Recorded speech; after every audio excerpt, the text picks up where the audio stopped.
Hello everybody, welcome back to my YouTube channel again. Today we are going to be working in Illustrator and we are going to be designing a 3D object in Illustrator. It's going to be a very cool, flowy 3D object. I will teach you how to use the blend tool. We're going to be using the blend tool pretty much for the entire thing, but you can use any shape you want, any colors you want, any gradients you want to make this 3D object.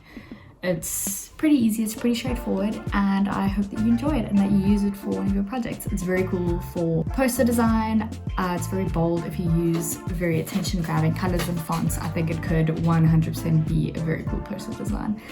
So let's go ahead and look at my screen. I'm gonna pop on my glasses once again. So we're gonna, open up Illustrator. I've just opened up a normal like A4 print page in RGB. So then you can go ahead and import a color palette that you like. I'm using a retro one that I found on Pinterest a while ago, and I just love these colors. They're very bright and fun. And then we're just gonna create a quick little background for ourselves, just so that it looks nicer. It's gonna be a gradient.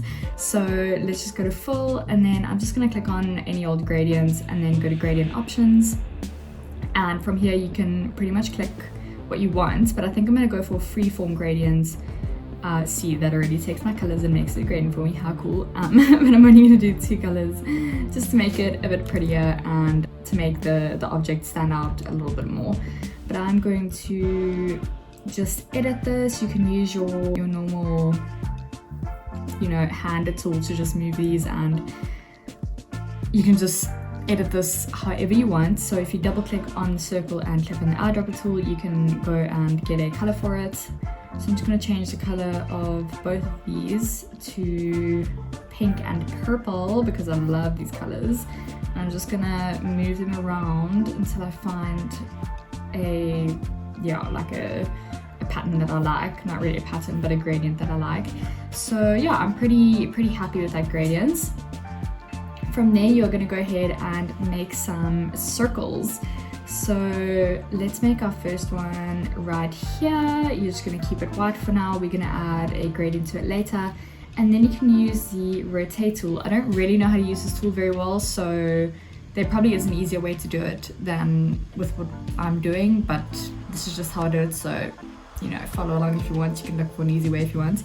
But you click on it, and if you click on it and copy a part of your circle and paste it, then it basically copies it around that one point so that it goes into a perfect circle.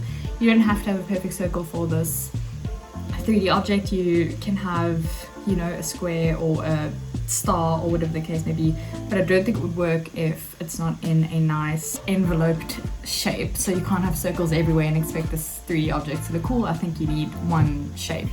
You need 2 circles to make one shape. So then I'm just going to click on the rotate tool again and just copy and paste another one. I think I'm going to make around 8 circles. That's 1, 2, 3, 4.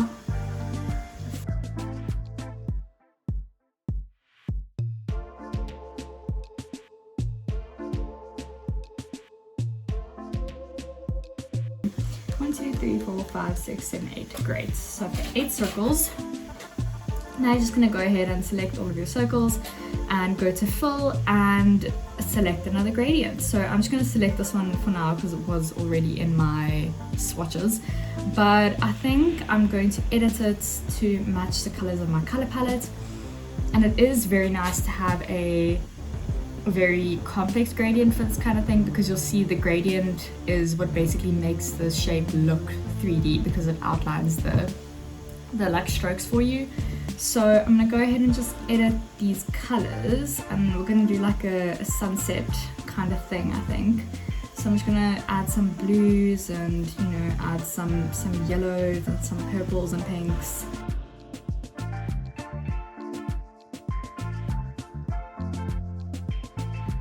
But I think that's a pretty solid gradient to work with. I know it looks like a gradient I've taken out of PowerPoint, but it won't look like that full on, I promise. And then you are going to make your circles bigger and smaller, just how you want. So remember to hold in Shift, Option, and then Scale if you're on a Mac, or I think it's probably Shift, Alt if you're on Windows. just to scale them according to their mid anchor points so that you don't move them around and you lose the shape that you need. So yeah, let's just go ahead and scale these. I'm pretty happy with that. Maybe just make this one bigger. Yeah, pretty happy with that. Then you can go ahead and grab your circles and go to Object, go to Compound Path, and then click Make. I think it is Command B, Command 8 for making compound path is a shortcut, but I don't know any of the shortcuts, so we're just gonna do it the tough way. Then you are going to grab your shape and make 2 copies of it. And you're gonna make the middle one smaller so that there's like a middle point for your object to kind of like go around. So then you're gonna select all of them. And you're gonna go to Object, Blend, and you're gonna click Make. So then it makes the extra objects in between, well, the extra shapes in between for your object to become an object. Then you're going to go ahead to Object and Blend, and we're just going to edit some options. So you're going to go to Blend Options, and we want the distance between our circles to be 1 pixel. So we're going to change that to 1 pixel and click OK. So that is how your object is looking at the moment. Very cool. Then you're going to go ahead and grab your, you can't even leave it like this if you want. I mean, I think it would be really cool if you add like a block of text here in the top right corner, or like add some text over it. I mean, it already looks pretty sick. Then you can, I've lost my chain of thought. Yes, then you go to your brush tool, and then you can, you know, select any color you want and just make a cute little swirly whirly. I don't like that one, but let's do a little, my mouse pad is not big enough for me to make pretty swirls. So let's do that. Okay, there we go. Even has a pretty little gradient. Then you're gonna select your shape and select the swirly whirly and go to Object, you're gonna go to Blend, and you're gonna go to Replace Spine because you want the swirly whirly to replace the way in which your object is warping. That's the right word. So you're gonna click Replace Spine, and there you have it, your cute little swirly whirly toothpaste kind of object. I think it looks super cool. I love this trick.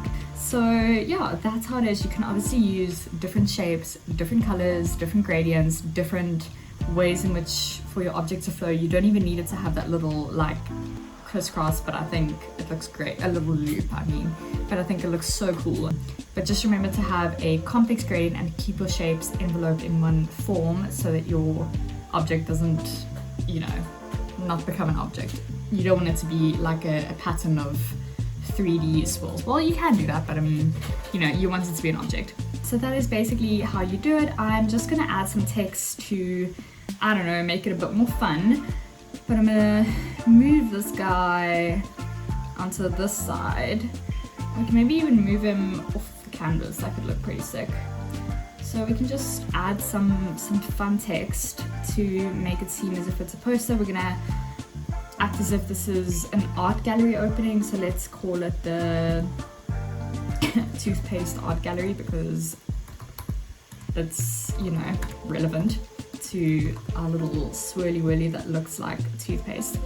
So let's just say toothpaste art gallery opening, and then we can say it is on the 15th of January, let's just say Jan 2022, and then we can just give a random time and pretend that that is what the art gallery opening is, you know.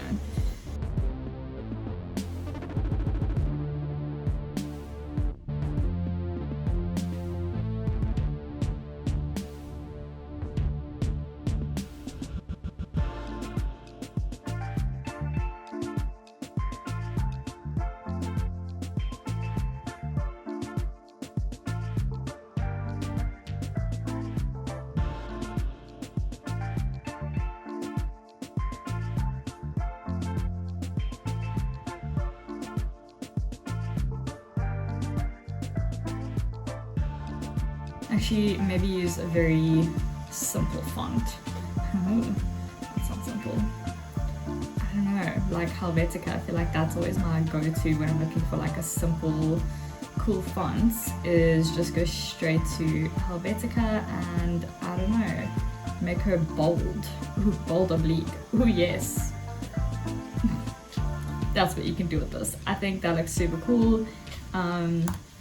You can just delete this, and then let's move this a little bit more so there's a bit of white space maybe.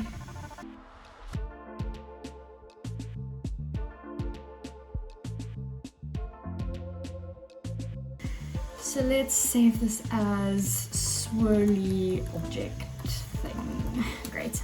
And then we can say JPEG and just say use artboards, because if you don't say use artboards, then it's going to save everything that's outside of your artboard. So yeah, let's just say use artboards. And I'm going to export it as a JPEG. Make sure the color mode's in RGB if you're using it for screen, and CMYK if it's for print, if it is a poster. We're just going to pretend it's a digital poster.